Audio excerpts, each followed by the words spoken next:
If you're a first-time investor or just looking to make the most of your savings, then you're in the right place. There are so many products out there that it can get really confusing about where to put your money. I'm going to cover everything you need to know about ISAs, from the criteria to the contribution rules. I'll make it as simple as I can so that it's really easy to follow. Right, let's get started. So what's an ISA? Well, an ISA is a savings account where you don't have to pay any tax on your savings. So think of it as like, a protective box where the things that you put inside are protected from tax. It's important to know that there is a limit to the amount of money that you can save or invest in an ISA in a single tax year. For the current tax year, the allowance is 20 grand. Sounds pretty good, right? There are some rules and regulations to keep in mind. To open an ISA, you must be over 18 years old and a UK resident. You can choose to open a cash ISA, a stocks and shares ISA, a lifetime ISA, otherwise known as a LISA, or an innovative finance ISA, depending on what your needs are and your goals. Each type of ISA has its own benefits and drawbacks, so it's important to do your research and choose the one that's right for you. How do ISAs work? ISAs allow you to save money in a tax-efficient way, as any interest earned on the savings held within an ISA is not subject to income tax or capital gains tax. You can contribute up to a certain amount each tax year, which is set by the government. For the 2023 to 24 tax year, the limit's 20 grand. You can choose to put your money into a cash ISA, a stocks and shares ISA, an innovative finance ISA, a lifetime ISA, or a combination of these. It all just depends on your financial goals and your risk appetite. Now, one of the benefits of an ISA is that you have control over how your money's invested or saved. If you opt for a cash ISA, your money will earn interest at a set rate, which is usually lower than inflation. However, if you choose a stocks and shares ISA, then your money will be invested in the stock market, which carries more risk but has a potential for higher returns. Overall, an ISA is a flexible and tax-efficient way to save money, whether you're saving for a specific goal, something like a deposit on a house or maybe a new car, or you simply want to put some money aside for a rainy day. Types of ISAs. Well, there are two basic types of ISAs, cash ISAs and stocks and shares ISAs. A cash ISA is just like a regular savings account where you can pay your cash in and earn interest tax-free. On the other hand, a stocks and shares ISA is where you invest things like stocks, shares, bonds, gilts or commercial properties to help your savings grow over time.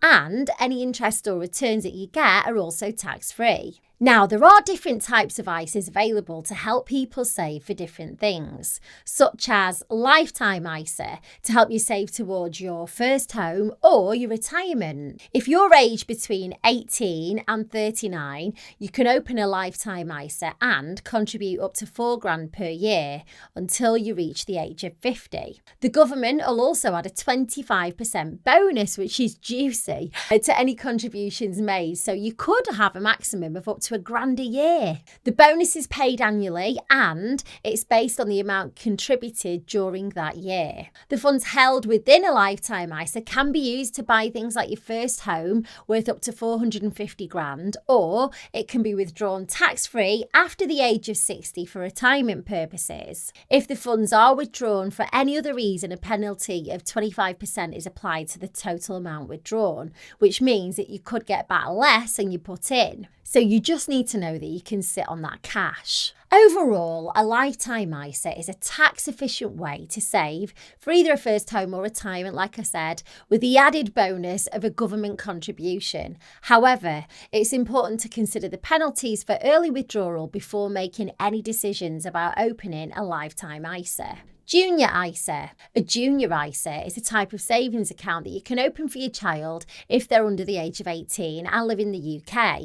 As a parent or legal guardian, you can manage the account on behalf of your child until they turn 16, at which point they'll have control over the account. Like other types of ISAs, a junior ISA offers tax-free savings, which means that any interest or investment returns earned on the money saved in the account won't be subject to income tax or capital capital gains tax. You can contribute up to £9,000 per year to a junior ISA, and the account can hold cash, stocks and shares, or a combination of both. The funds held within a junior ISA belong to your child, and they can't be withdrawn until your child turns 18, at which point they can either withdraw the funds or transfer them to an adult ISA. This means that a junior ISA can be a great way to save towards your kid's future, whether it's for uni, a deposit on the first home, or any other expenses that they may have as an adult. Pros and cons of ISAs. Here are the pros. Tax efficiency. Now, the main advantage of an ISA is the tax efficient savings that it offers. Any interest earned on your savings held within an ISA is not subject to income tax or capital gains tax, which can help your savings grow faster. Flexibility.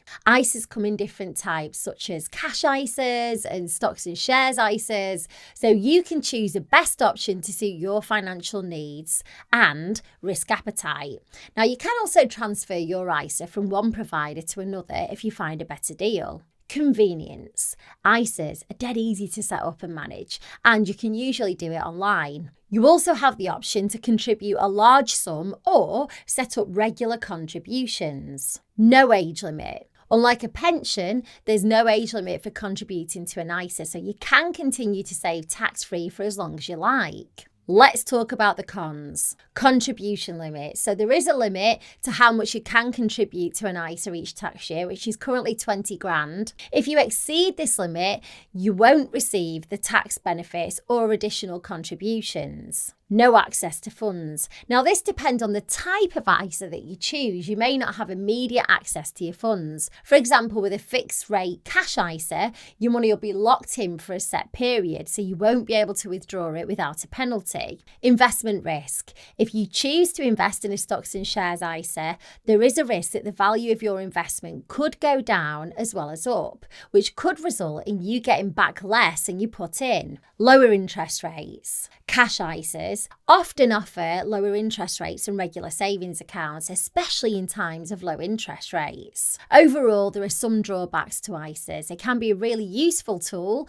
for tax-efficient saving and investing, as long as you're aware of the limits and the risks involved. Finally, it's innovative finance ISAs.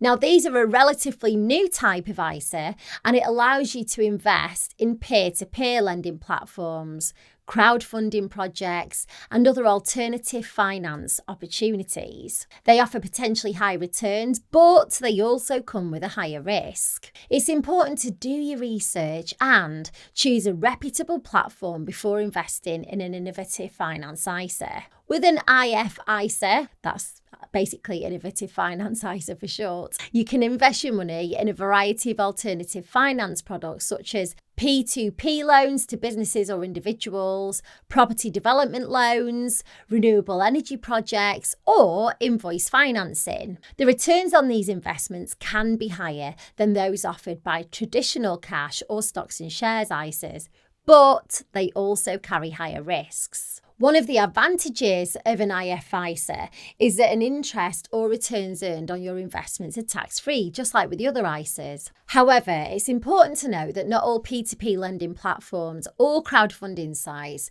are eligible for an IFISA investments, and there is a risk of losing your money if the borrower defaults on the loan. Overall, an IFISA can be a good option for investors who are comfortable taking higher risks in exchange for potentially higher returns. But it's really important to do your research and only invest money that you can afford to lose. Now, let's talk about the contribution rules. The ISA contribution rules state that UK residents over the age of 18 can contribute a certain amount of money into one or more types of ISAs each tax year.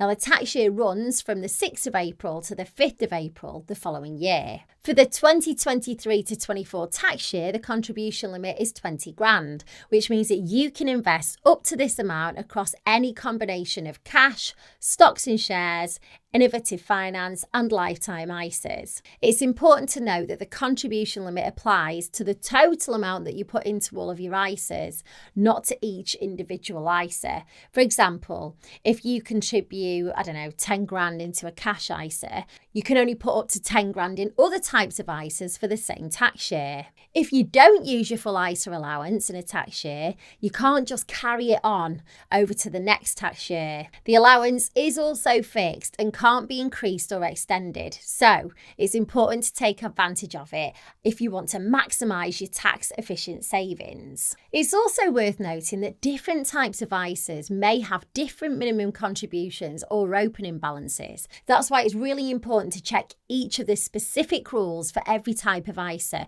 just before you open one. So now that you know all about ISAs, you might be thinking that you're behind on your savings. Now, if so, you'll want to check out my next video over here where I explain that you're probably richer than you think you are. So click over there and I'll see you in a sec.